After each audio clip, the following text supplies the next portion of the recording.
How do you balance loyalty to your workmates and a personal sense of honor with self-interest when it comes to career progression?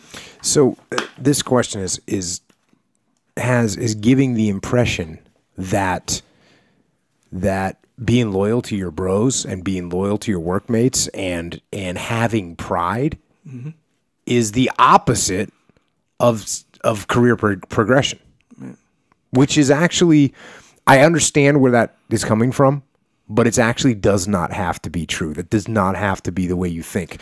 The way you get around this is, number one, you work hard. That's what you do. You work hard and you do a good job, not for promotion, not for self-interest, but to help the team accomplish the goal. That's what you should be working hard for. That's what you should be doing a good job for. And this is something I've said a bunch of times over the years. I don't know if I've ever said it on the podcast before, but I used to tell my guys, because we'd be in some long-term administrative psychological warfare in our community, in the SEAL teams or in our organization. And I'd say, look, if we're doing the right thing for the right reason, we're going to win in the end. Mm-hmm. And I totally believe that to be true. Now, for instance, I never really cared about rank or being promoted. Now, that being said, I actually did put in an officer package so that I could become an officer. Now, why did I do that? I didn't do that out of greed or out of hunger for power. I did it because I had worked for a prior enlisted officer, and he made our lives really good because he was a really good leader. And I said, you know what? I'd like to make a bunch of the guys that I know, make 16 guys in a SEAL platoon, make their lives better. Maybe I can do that.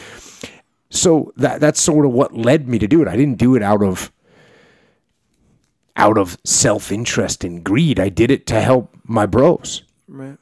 Now, then once I got promoted, and once I became an officer, then I just busted my ass to do the best job I could. And again, I was never concerned with being promoted, but in order to do a good job, guess what I did? I built relationships. I took some hard jobs. I followed the rules. I supported the chain of command. I towed the party line. Why did I do those things? It wasn't because I was trying to get promoted. It's because I was trying to do a good job. And the more relationships I had and the more respect I had from the chain of command, the more power I had to help my guys. It wasn't about power for me. It was about power for the good of the platoon so I could accomplish it. And I knew that I believed in the broad mission that we were doing. I knew that good order and discipline actually makes troops perform better. I knew that. And I knew that by following the rules, by supporting the chain of command, I knew that towing the party, I knew that those things would build trust in the chain of command. And I knew that building trust in the chain of command and being viewed positively from up the chain of command meant that I would get more support from the chain of command, which once again would make it easier for my guys to do their job because I could get them more gear. I could get them the assets that they needed. I could actually legitimately protest if something came down the pipe that I didn't agree with.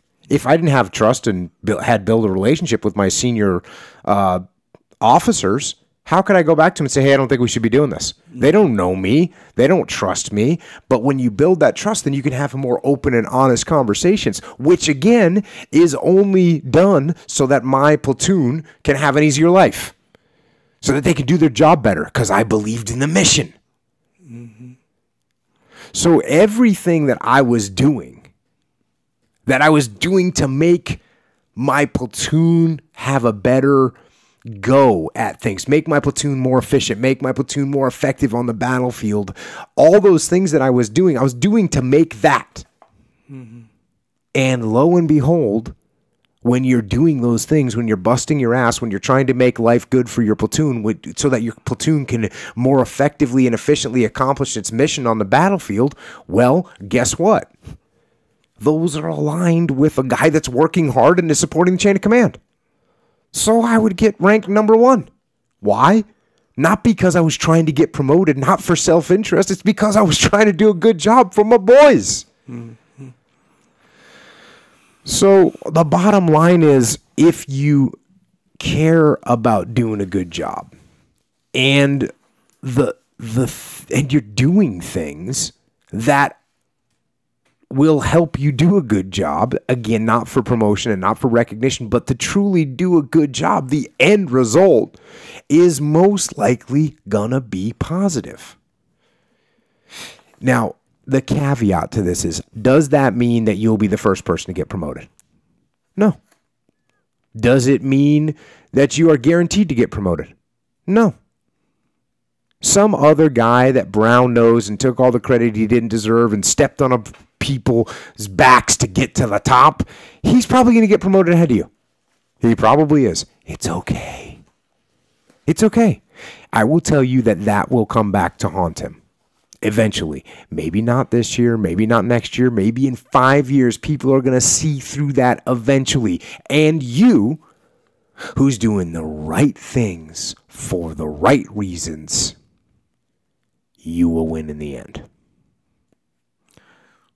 Yeah, and we talk about this a lot, where if you're doing it just to get the promotion, they're gonna see that, man. They're gonna smell it on you. Yeah, and not only is the boss gonna, everyone's gonna smell it on you. I talked about that earlier tonight, because if you volunteered to be the admiral's aide, then that was a total red flag. Watch out for this guy. Yeah, I see what you're doing.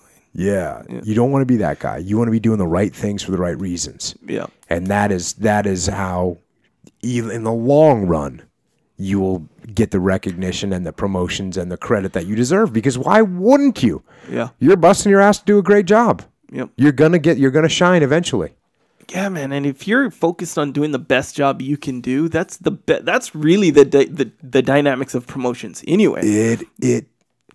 Or it should be ideally, from an ideal standpoint. And over time, it will be. Because there is somebody that brown noses the boss, that maneuvers to take these little missions or to do things to get the recognition that there's a guy that's doing that. Yeah. And they can get promoted.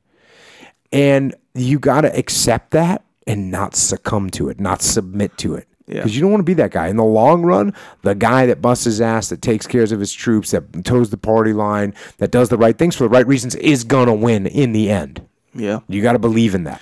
Yeah, man. You know how guys do that in jiu-jitsu, right? Sometimes. Oh, we talk about that too, where they have the wrong mindset. They just want that purple belt or that brown belt or whatever. Yeah, they want the next belt. Or I want to tap that guy, or I want to tap this guy. Yeah, those are the wrong reasons. Yeah, folks. Yeah, and if you notice, the guys who are just in it to be the best that they can be, you see them asking questions or going over some stuff, on their own kind of thing, where they just want to learn as much as they can and get good at as much as they can. And in the long run, those are going to be the guys that shine. Yeah. And man, I think it's such a huge deal. And it goes for jiu-jitsu or even at work or whatever.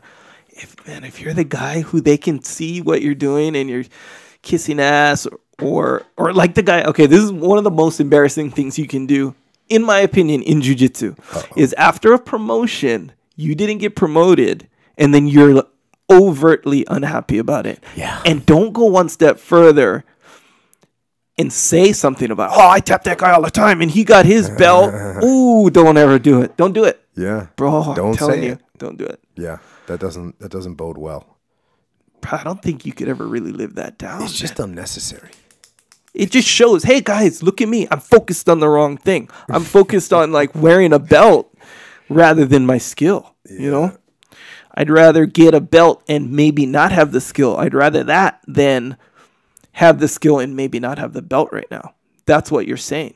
Oh, yeah. Yeah. The reality is any good jiu-jitsu guy would rather have the skill and not have the belt. Right now, by the way.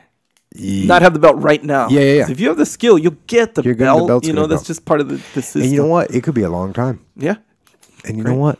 That's okay. Oh, unless you quit, then you won't have the belt. Oh, yeah. Then you won't have the belt. But that's not who. But you got to also accept the fact that some guy's going to get promoted ahead of you.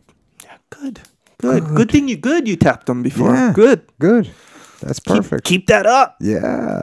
We're going to get you that belt. Yeah, stop whining. I heard of a guy who left the gym. Yeah. Our gym. Because he didn't get a belt. And he was like, I'm just going to go somewhere else. Yeah, that's too bad. Yeah, I just heard. It was a story. I wasn't there enough.